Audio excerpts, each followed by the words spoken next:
여러분, 우리가 내 이웃을 사랑한다고 할 때 그 진정한 사랑은 내 이웃이 예수님 안에 거하도록 인도하는 것이야말로 진정한 사랑입니다. 여러분, 우리가 내 이웃을 사랑한다고 할 때, 내 가족을 사랑한다고 할 때 진정한 사랑은 내 가족이, 내 이웃이 예수님 안에 거하도록 하는 것이야말로 진정한 사랑입니다. 교회에 나오도록 하는 것 굉장히 중요합니다. 하지만 우리가 내 이웃을 진정 사랑한다고 할 때 우리의 진정한 사랑은 그 사람으로 하여금 예수님 안에 거하도록 하는 것이야말로 진정한 사랑입니다. 정말 그렇습니다, 여러분. 그래서 우리 절대 그런 정도로 만족하면 안 돼요. 세례 받았다. 교회에 데리고 나와서 이제 교회 출석한다. 굉장히 귀한 일입니다. 귀한 일이지만 만약에 우리 마음 속에 정말 그런데 내가 저 사람을 살필 때에 실제로 가만히 보면 저 사람은 아직 예수님 안에 거하지는 않는 것 같다. 진실로 예수님께서 나의 구원자 되심을 정말 신뢰하며 그 안에서 사는 것 같지 않다. 복음을 사실은 모른다. 이렇게 되면 우리는 그 사람을 사랑한다면 우리가 어디까지 가야 되는 거예요? 예수님 안에 거하도록 이 사람을 인도하는 것이야말로 내 남편을 향한, 내 자식을 향한, 내 부모를 향한 진정한 사랑이 되는 것입니다. 그러니까 호의를 가질 수 있어요. 그러니까 저는 참 무골호인이었나 봐요. 목사가 되기 전에는 무골호인이었나 봐요. 왜냐하면 별로 이렇게 저를 싫어하는 사람이 없었습니다. 그냥 이렇게 있으면 술에 술 탄 듯, 물에 물 탄 듯. 그래서 그냥 교회 한번 가보자. 그러면 그냥 순순히 잘 이렇게 쫓아와 주곤 했었습니다. 근데 그게 그 사람을 사랑하는 게 아닙니다. 그 사람을 정말 사랑한다면 이 사람이 누구 안에 거하도록, 예수님 안에 거하도록 이 사람을 인도하는 것이야말로 이 사람을 진정 사랑하는 것이지요. 그래서 요즘 요즘 하나님께서 이렇게 자주 이렇게 참조하게 하시는 사람들이 어떤 시간마다 변하는 것을 보는데, 요즘은 제가 김용희 선교사님을 이야기를 자주 이렇게 보게 돼요. 그분 이야기를 이렇게 설교를 듣잖아요. 그럼 내가 가만히 보면요, 야, 우리 교회에서 저분이 설교하게 하시면 기분 나빠할 사람 되게 많겠다.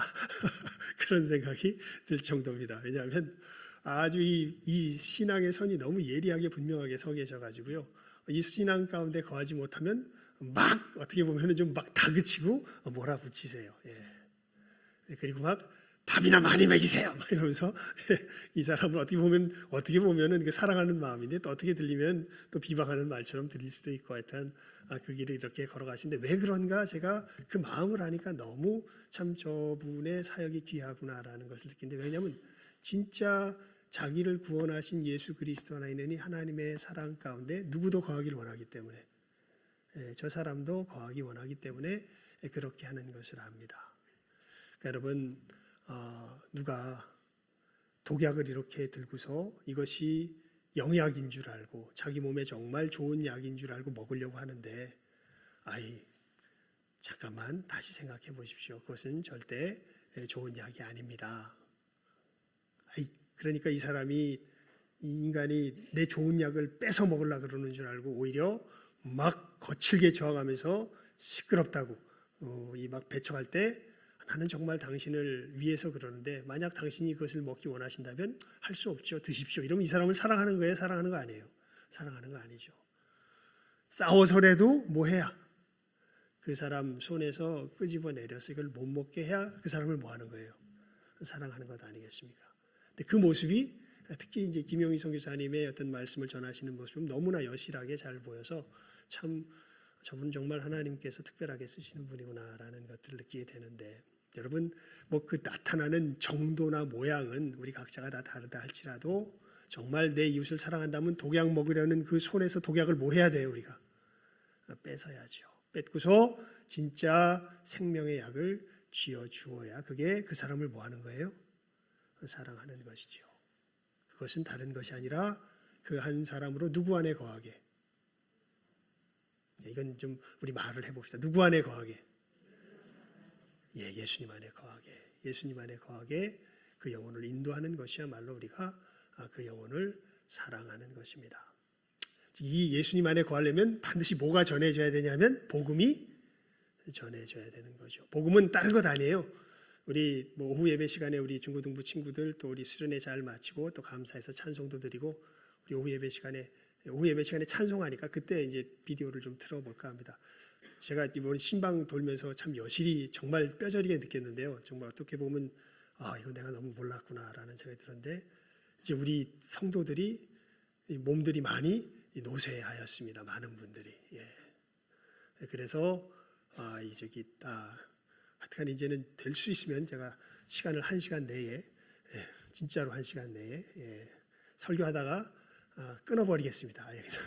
시간이 지나가 버리면 설교하다가 끊어버릴게요. 왜냐하면 나이들이 정말 많이 들으셔서 이게 단순히 정신력으로 정신승리하기에는 이게 쉽지 않은 상황들이 지금 우리 성도들 가운데 있구나라는 것들을 보게 됩니다.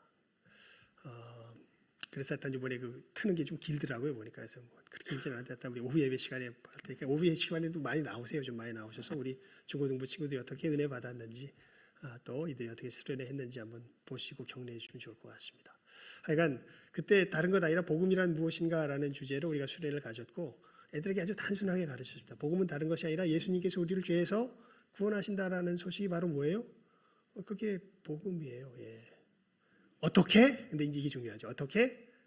대속의 역사로 십자가의 죽으심과 부활하심으로 우리를 죄에서 구원하신다라는 것이 바로 복음의 소식이고, 이 소식을 정말 마음을 열고 받아들여서 그 예수님을 나의 주 나의 하나님으로 영접하게 되면 이 사람이 누구 안에 거하는 사람이에요? 예수님 안에 거하는 사람이에요.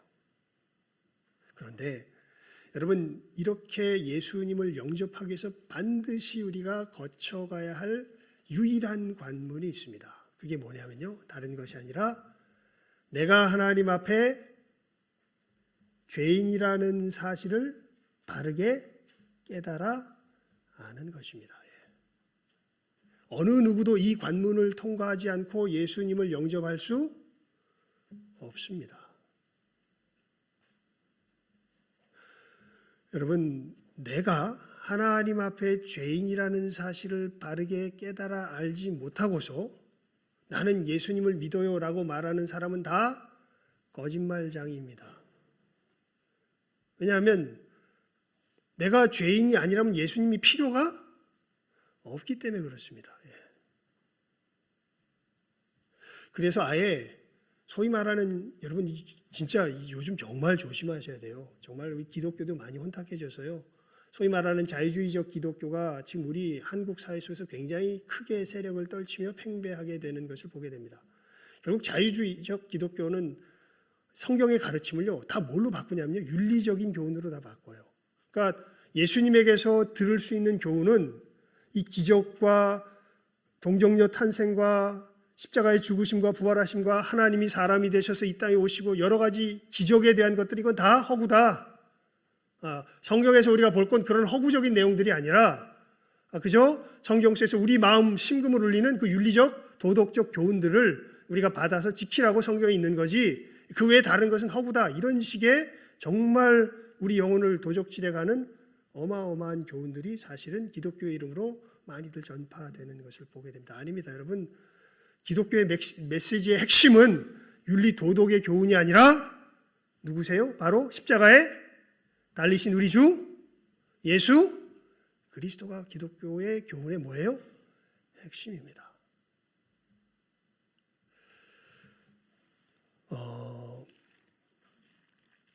갈라디아서 6장 14절에 보면요, 사도 바울이 이렇게 고백을 해요. 내게는 우리 주 예수 그리스도의 십자가 외에, 안 보셔도 돼요. 그냥 찾아보라. 이제 잘 알아요. 우리 주 예수 그리스도의 십자가 외에 결코 자랑할 것이 없으니 그리스도로 말미암아 세상이 나를 대하여 십자가에 못 박히고 내가 또한 세상을 대하여 그러하니라. 사도 바울이 뭐라 그러냐면 내게는 우리 주 예수 그리스도의 십자가 외에 결코 자랑할 것이 없대요. 여러분, 이분이 율법으로 말하면 어마어마하게 철저했던 바리새인이요, 학식으로 말하면 지구 인류 역사상 이 손꼽아서 백인의 지식 안에 들어가는 어마어마한 지적인 능력을 가진 사람이요, 그 마음의 정결함으로 말하면 자기 스스로 자기 자신을 살필 때 내가 정죄할 아무것도 찾지 못했다고 당당하게 말할 수 있었던 사람이요. 하지만 이 사람이 자기가 자랑할 수 있는 것은 오직 뭐 하나밖에 없다고 이야기하냐면 우리 주 예수 그리스도의 십자가 외에 결코 자랑할 것이 없다고 이야기하는 사람입니다. 내가 하나님 앞에 설 때 내가 자랑할 수 있는 것은 오직 하나밖에 없는데 그게 뭐다? 우리 주 예수 그리스도의 십자가다. 오늘 우리 332장 이 몇 절입니까? 332장 보면 찬송가에 이런 가사가 있어요. 3절이냐 4절이냐.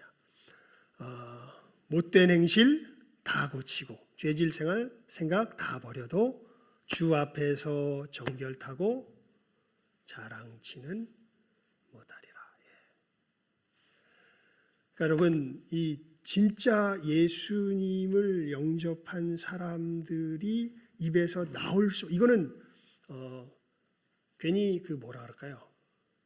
아부하기 위해서 하는 말이 절대 아닙니다. 나는 정말 예수 그리스도의 십자가 외에 결코 자랑할 것이 없어요 라고 이야기하는 것이 이게 무슨 뭐 하나님께 아부하기 위해서 하는 말이 절대 아닙니다. 정말 자기가 하나님 앞에 설 때 진짜 예수님을 영접한 사람들은 뭐 외에는, 예수 그리스도의 십자가 외에는 결코 내세울 게 없는 사람들입니다.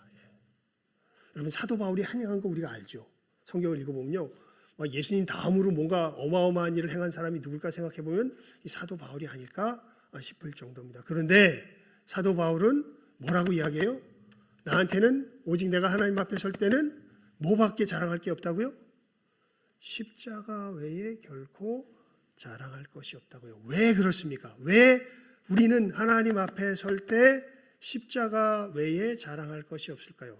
왜 그러냐면요, 자기가 죄인이라는 것을 너무나 분명하게 깨달아 알았기 때문에 그렇습니다. 그래서 여러분, 오늘 설교 제목이 이른바 된 영혼, 결국 죄인이라는 거죠. 우리가 오늘 뭐라고 인사했습니까? 종이었습니다. 나는 죄의 종이었습니다. 나는 죄의 종이었습니다. 그게 이제 우리들의 인사였죠. 정말 이 죄의 종, 내가 죄인이었다라는 것을 깨닫는 것이 정말 우리가 예수님 안에 거하게 되는 유일한 관문이 된다고 할 때, 그래서 여러분, 우리가 복음을 전할 때 이게 윽박질러서는 안 되는데요, 이게 희미해져서도 복음이 제대로 안 전해지는 거예요. 그러니까 복음 전하는 과정을 쭉 이야기할 때 그 사람에 대해서 나아가서 이제 하나님과의 관계로 직진하라 그랬죠. 괜히 딴 데로 그냥 이리저리 그냥 괜히 돌지 말고 하나님과의 관계를 묻는 그 대화로서 직진해서 이 사람의 영혼이 잃어버린 바 된 것을 알게 해주고 이 구원의 유일한 길이 누구시라는 것을, 예수 그리스도라는 것을 증거해주며 이 예수님을 뭐하도록, 영접하도록 하는 게 뭘 전하는 거예요? 복음을 전하는 거라 그랬잖아요. 그랬을 때 복음 전함의 가장 관건이요 핵심이 되는 것이 이걸 이제 서로 깨달아 아는 부분이에요. 뭐냐면 내 영혼이 어떻게 된 영혼이다. 잃어버려진 영혼이다. 하나님 앞에 정말 진노 가운데 멸망할 수밖에 없던 죄된 영혼이 바로 내 모습이다라는 것을 깨달아 아는 것이야말로 진짜 이 사람이 예수님을 영접하는데 유일한 관문이 됩니다. 이것을 거치지 않고 예수님을 영접할 수 있는 사람이 없기 때문에 그래요. 여러분, 그래서 이 이름받은 영혼, 우리가 하나님 앞에서 죄인이라는 것은 과연 어떤 것일까에 대해서 아마 성경 속에서 이 부분을 가장 적나라하게 우리들에게 전해주고 있는 말씀이 우리가 오늘 읽었던 본문의 말씀입니다. 여기에 보면 이제 좀 이렇게 시간을 많이 안 하기로 했으니까요. 하다가 끊어버릴 겁니다. 예, 보니까 다들 힘드시지 말라고 해서 하나님 알아서 하시죠. 뭐. 예. 자, 우리 차근차근히 가면 길어지니까요. 우리 핵심으로 팍팍 짚고 넘어갑시다. 우리 7절 말씀 함께 먼저 읽어볼까요? 7절 말씀 있습니다. 시작. 육신의 생각은 하나님과 원수가 되나니 이는 하나님의 법에 굴복치 아니할 뿐 아니라 할 수도 없습니다. 예, 여러분, 죄에 거한 사람들은요, 하나님의 법에 굴복치 아니할 뿐 아니라 할 수도 없어요. 이게 뭘 말하냐면요, 한 가지 성경의 예가 나옵니다. 아합이라는 왕이 있었습니다. 이게 정말 악한 왕이에요. 이스라엘의 왕인데 하나님을 섬기는 것이 아니라 바알을 섬기는 왕입니다. 하나님을 모르진 않아요. 그런데 하나님을 섬기지 않아요. 그리고 자기 아내 이세벨을 통해서 바알이 자기의 신이 되었고, 이 바알의 성향을 따라서 살아가는, 여러분, 사람은요 자기가 섬기는 대상을 닮아가요. 여러분, 누군가가 피도 눈물도 없는 사람이 있죠. 이 사람은 누구를 섬기는 사람임에 틀림없냐면 돈을 섬기는 사람임에 틀림없습니다. 돈을 섬기는 사람의 특징이 뭐가 어떻게 나타나면 피도 눈물도 없어요. 그 사람들은 인정이 없어져요. 하나님을 섬기면 돈을 닮아가는 거죠. 돈의 속성을 닮아갑니다. 우리는 섬기는 대상을 닮아가게 돼요. 이 아합은 바알을 섬겼던 사람입니다. 결국에는. 그러면서 어떤 생각이 드냐면, 나봇이라고 하는 사람의 포도원이 자기 사는 집 근처에 있는데, 궁전 근처에 있는데, 이게 너무 갖고 싶은 거예요. 영원히. 왜냐하면 이게 말이 안 되는 걸 자기 스스로도 알아요. 왜냐하면 이스라엘 백성에게 땅은 각각 다 어디에 속해 있어요? 각 하나님께서 주신 기업에 속해 있어요. 왜냐하면 땅의 원래 주인은 누구시기 때문에, 하나님이시기 때문에, 하나님이 이 땅을 이스라엘 각 지파 족속의 기업대로 주셔가지고 이 땅은 누구든지 영원히 소유하지 못하게 돼 있어서, 그래서 이스라엘에 놀라운 제도가 있죠. 지금은 뭐 없겠지만 그 당시에는 희년이라는 제도가 있습니다. 무슨 얘기냐면 땅을 이렇게 사고 팔 수도 있어요. 이용권을 사고 파는 거예요. 근데 희년이 되면, 50년이 되면 다 원래 자기 주인에게로 어떻게 돼야 돼요? 하나님께 주신 주인에게 다 돌려줘야 돼요. 근데 아합이 이 나봇이라고 하는 사람의 이 포도원을 갖기를 원했습니다. 그래서 나봇에게 가서 이야기를 해요. 좀 팔아라. 그랬더니 나봇이 안 판대. 그러면 이거 왕이지만 가질 수 있습니까? 가질 수 없습니까? 가질 수 없습니다. 왜냐하면 이 땅은 하나님이 누구에게 주신 거예요? 나봇에게 주신 것이고, 나봇이 안 판다 그랬으면 끝이에요. 그걸로 접어야 돼. 근데 이 욕망을, 이 땅을 갖고자 하는 욕심을 막을 수 있을까요? 없을까요? 못 막습니다. 왜요? 누구를 섬기기 때문에? 바알을 섬기기 때문에. 그래서 막 끙끙 앓아요. 이게 죄의 무서운 점이에요. 여러분, 우리가 정말 죄 친화적이라는 것이죠. 이런 데서들 죄라는 거 알면서도 이거 실천 못하면 우리 속에 어떻게 할까요? 아합처럼 끙끙 앓습니다. 그러니까 아내 이세벨이 와가지고 이야기를 해요. 왜 그렇게 끙끙 앓냐고, 왜 밥도 못 먹고 그러고 있냐고. 내가 저 나봇의 포도원을 좀 갖고 싶은데 저놈이 안 판대. 근데 어떻게 할 수도 없고, 좀 갖고 싶고 미치겠어, 죽겠어. 그래서 끙끙 앓는 게 아합이에요. 그랬더니 이세벨이 비웃습니다. 당신이 그러고도 이스라엘의 왕이요? 염려하여, 내일 내가 다 해결해 줄 테니까. 그러면서 비류들을 동원해서 나봇을 모함하죠. 저 사람이 하나님과 이스라엘의 왕을 모욕하였다. 거짓 증거하게 해가지고 죽여버리고, 그 사람의 포도원을 어떻게 해요? 빼앗아 오는 것을 보게 됩니다.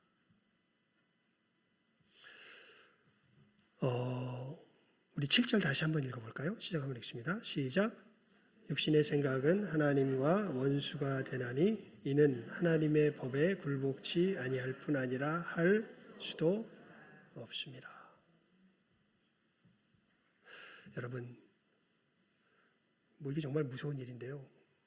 많은 훌륭했던 목사님들이 다 어디에서 많이들 넘어지냐면 두 가지 문제에서 많이 넘어집니다. 어느 문제냐면 돈 문제와 또 무슨 문제일까요? 여자 문제입니다. 이거 이분들이 설교 많이 하셨을 거예요. 그런데 여러분, 이것이 우리들 속에서 치밀어 올라올 때 마치 다윗이 그렇게 공의롭게 나라를 잘 다스리다가 저녁 때 이 궁전 옥상 위에 올라서 이 누굽니까? 밧세바가 목욕하는 모습을 봤을 때 자기 속에서 욕정이 치밀어 올라서 이거 해야 될 짓이에요? 하지 말아야 될 짓이에요? 하지 말아야 될 짓이죠. 그런데 이걸 내가 참아낼 수 있습니까? 없습니까? 못 참아냅니다. 예전에는 이 성인들 외에는 읽지 못하게 됐던 채털레 부인의 사랑 이런 소설이 있죠. 여자분들 그 소설을 보면 이 부인의 사랑이 아름답습니까? 안 아름답습니까? 그 해서는 안 될 일이지만 내가 그 상황에 들어가면 그 나래도 그렇게 할 것 같아요? 하지 않을 것 같아요? 여러분, 죄라는 놈은요, 이렇게 우리들 속에서 무섭게 어마어마한 권능을 가지고 우리들 속에서 역사하면서 어떤 일을 하게 하냐면 하나님의 법에 굴복치 아니할 뿐 아니라 할 수도 없게 합니다. 여러분, 우리가 이런 부분에 있어서 정말 진실하고 정직할 필요가 있습니다. 그래서 많은 정말 은혜가 있는 사람은요, 사회에다 대고 주변에다 대고 뭐라고 안 그래요.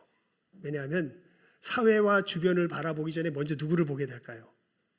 자기 자신을 보게 되기 때문에 그렇습니다. 물론 사회가 바르지 않죠. 주변에 불의한 것들이 있죠. 하지만 그것 이전에 어디가 더 큰 문제가 있는 것을 보게 돼요. 내 속에 더 큰 문제가 있는 것을 보게 됩니다. 내 양심 속에 정말 옳게 여겨지는, 내가 정말 사람을 미워해서는 안 되는데, 내가 정말 이러한 음란한 마음을 품고 사람들을 이렇게 음란한 마음 속에서 대해서는 안 되는데, 그럴 수밖에 없는 내 모습을 보게 되는 것이죠.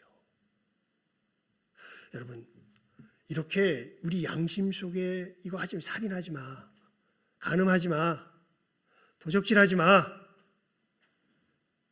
권위를 존중해. 내 부모를 공경하라는 그 계명의 핵심은요, 결국 깊이 들어가면 뭘 존중하라는 얘기냐면 권위를 존중하라는 얘기예요. 사실은. 근데 현실에 들어가면 그게 안 되게 하는, 내 속에 어떤 정욕과 욕심이 팍 하고 내 속에서 올라오는데, 조금 전에 예로 들어드렸던 누구처럼, 아합처럼 누르려고 하면 누르려고 할수록 이 죄된 이 욕구가 어떻게 됩니까? 더 강력하게 우리를 감싸 안고 우리를 정복하는 것을 우리가 부인할 수가 없습니다. 왜 그럴까요? 여러분, 왜 우리는 이 하나님의 법을 양심 속에 새겨진 이 하나님의 법을 이렇게 거역하는 것이 정말 너무나 자연스럽고, 이걸 모르지도 않아요. 그런데 모르지도 않으면서 이거 해야 된다는 거 알면서도 결국 삶의 현장에 들어가면 왜 계속해서, 우리 다시 한번 읽습니다. 8장 7절 말씀 시작. 육신의 생각은 하나님과 원수가 되나니 이는 하나님의 법에 굴복치 아니할 뿐 아니라 할 수도 없습니다.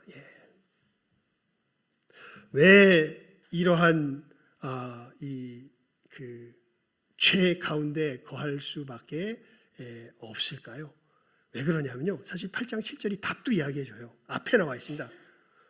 제가 계속해서 뒷부분만 강조를 했었는데 앞부분이 답이에요. 육신의 생각은 누구와 원수가 되었기 때문에, 하나님과 원수가 되었기 때문에.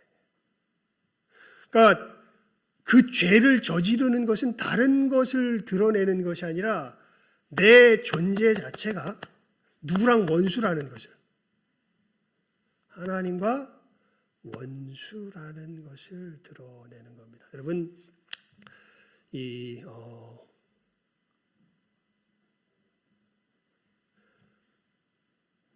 자식이 내가 정말 중요하게 생각하는 말을 듣지 않습니다. 그러면 그렇게 되는 순간 무엇에 나의 부모됨이 어떻게 됩니까? 그 자식에게서 부서져 버리죠. 예.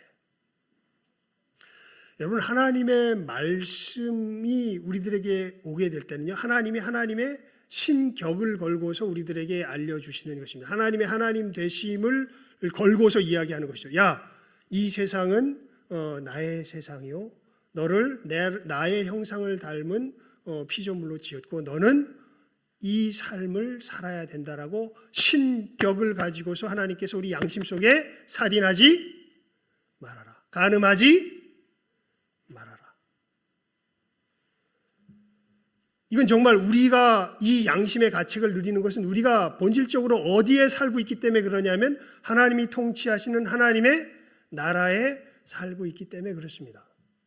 그런데 조금 전에 설명을 드렸던 것처럼 우리는 그 하나님의 법에 굴복치 아니할 뿐 아니라 할 수도 없어요. 왜요? 그건 뭘 드러내냐면 우리가 하나님을 못 삼고 있다는 걸 드러내요. 원수 삼고 있다는 걸 드러내요. 이것이 여러분 그냥 단순히 한 번 우연히 그러고 마는 것이 아니라 이제 우리가 이 5절과 6절 말씀, 8절 말씀을 이제 생각해 볼 수 있습니다. 우리 5절, 6절, 우리 8절 말씀, 7절 빼고요. 함께 읽어봅니다. 시작하면 읽습니다. 시작. 육신을 좇는 자는 육신의 일을, 영을 좇는 자는 영의 일을 생각하나니 육신의 생각은 사망이요 영의 생각은 생명과 평안이니라. 육신에 있는 자들은 하나님을 기쁘시게 할 수 없느니라. 왜 그러냐면 너무 놀라. 우리가 그러니까 율법을 우리가 어그러뜨리는 것, 하나님의 법을 굴복치 아니할 뿐 할 수도 없는 것이 왜 그런가 보면 분명히 이야기하잖아요. 내가 지금 누구를 원수 삼고 있기 때문에 그렇다고. 하나님을 원수 삼고 있기 때문에 그렇다고. 그러니까 여러분들 제일 잘 범하는 죄 중에 하나가 수근수근 되는 거죠. 수근수근 왜 되는 줄 아세요, 여러분? 여러분이 하나님을 못 삼고 있기 때문에, 원수 삼고 있기 때문에 그렇습니다. 솔직히 음란한 게 더 좋아 보여요? 거룩한 게 더 좋아 보여요? 에이, 솔직히 톡 까놓고 말해서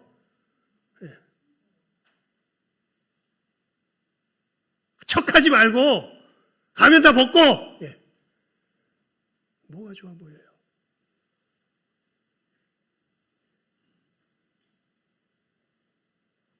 다 우리가 누구를 원수 삼고 있기 때문에, 하나님을 원수 삼고 있기 때문에 그런 것입니다.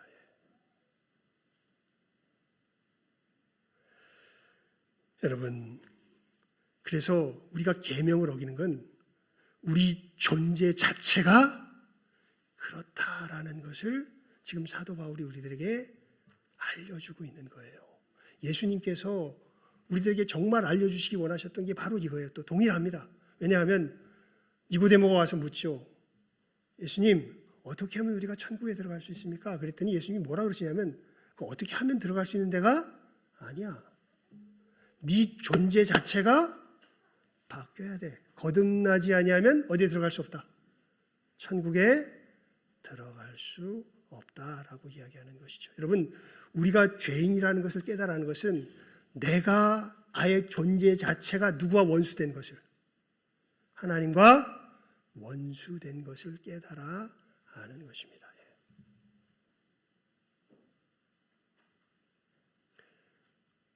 원수면 같이 못 살죠. 하나님 죽든지 누가 죽든지 내가 죽든지 둘 중에 하나가 되는 게 원수 사이죠.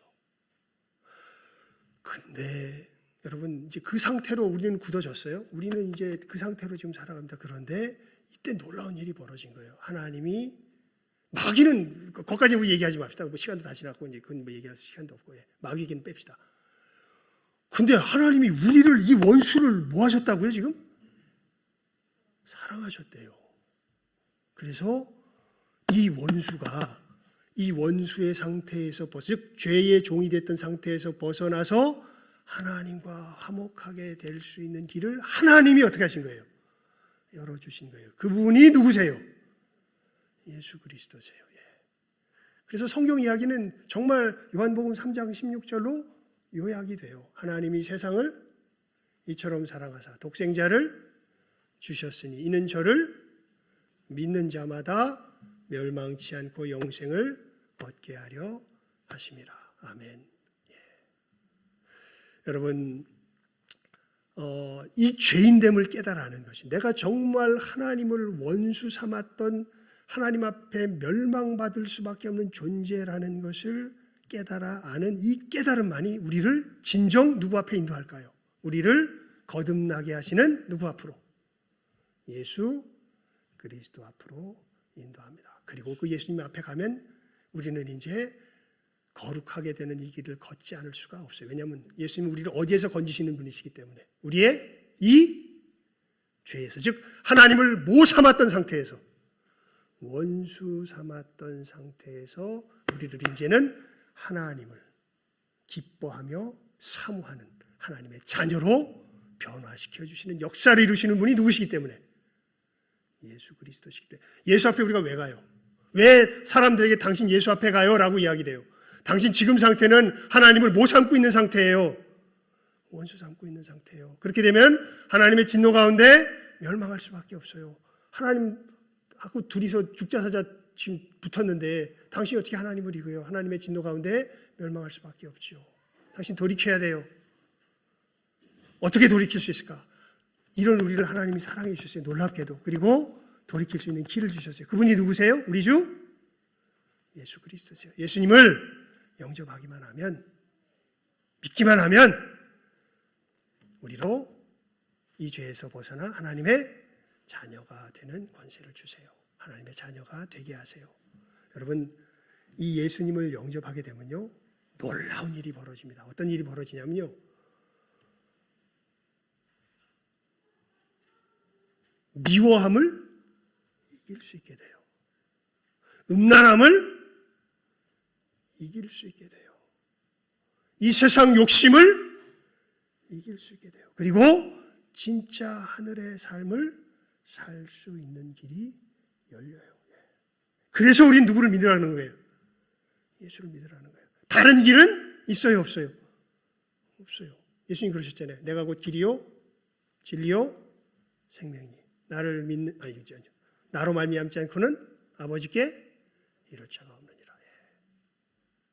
여러분 그래서 우리가 이제 지금까지는 어떻게 우리가 개개인적 1대1로 만나서 복음을 전하는가 이 부분에 대해서 이야기하고 이제는 아마 조금 지나고는 이제 우리 공동체 속에서 어떻게 이 복음이 서로 나눠지게 할 것인가 이제 주제를 우리가 나누려고 합니다. 하지만 오늘은 이제 어떻게 보면 마지막 시간이에요.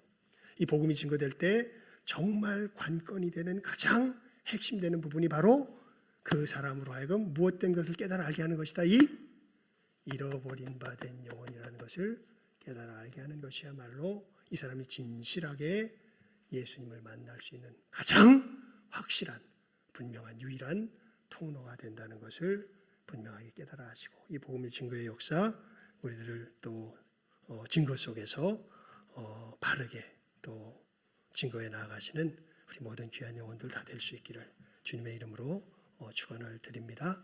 기도하겠습니다. 하나님 아버지, 저희들 이 시간에 우리 영혼의 잃어버린 바 된 상태가 어떠한 것인가? 죄를 짓는 것이 단순히 죄를 짓는 것에서 그친 것이 아니라 우리 존재가 바로 하나님을 원수 삼은 존재라는 것.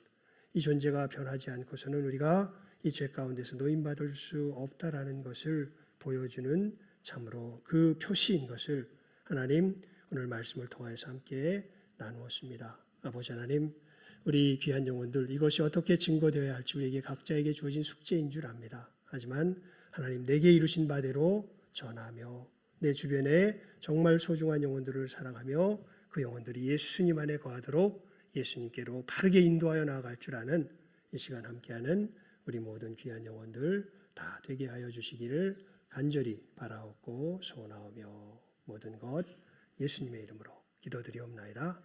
아멘. 우리 찬송